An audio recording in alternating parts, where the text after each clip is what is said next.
নাকি জুবায়ের? হ্যাঁ জুবায়ের, কই যেতেছি আমরা? শিমুল বাগান। শিমুল বাগান। কামাল বেটা ঠিক আছে নি? হ্যাঁ, ইয়েস, ওকে। গান গাও।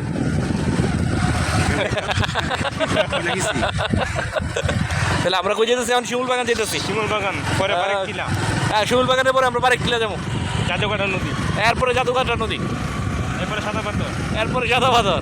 এরপরে চলে আসলাম এশিয়ার সবচেয়ে বড় শিমুল বাগানে।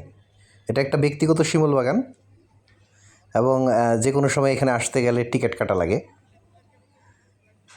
অনেক বড় শিমুল বাগান। শীতকালে আসল সৌন্দর্য ফুটে ওঠে এই শিমুল বাগানের, তখন একদম টকটকে লাল হয়ে যায় এই শিমুল বাগান। আমরা পৌঁছে গেলাম বারেকের টিলায়। এটা হচ্ছে বাংলাদেশের একবারে শেষ সীমানা, তারপর থেকে ইন্ডিয়া। যারা উঁচুতে চড়তে ভয় পান তারা মোটর সাইকেলে আসার চেষ্টা করবেন না, চেষ্টা করবেন পাহাড়টা হেঁটে ওঠার জন্য।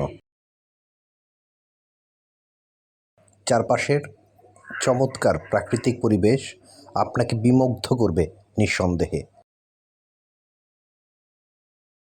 ওই পারের ইন্ডিয়ার পাহাড়গুলা আর পাশে বয়ে চলা জাদুকাটা নদী, মনে রাখার মতো একটা বিকেল কাটানোর জন্য এর চেয়ে ভালো আর কি হতে পারে।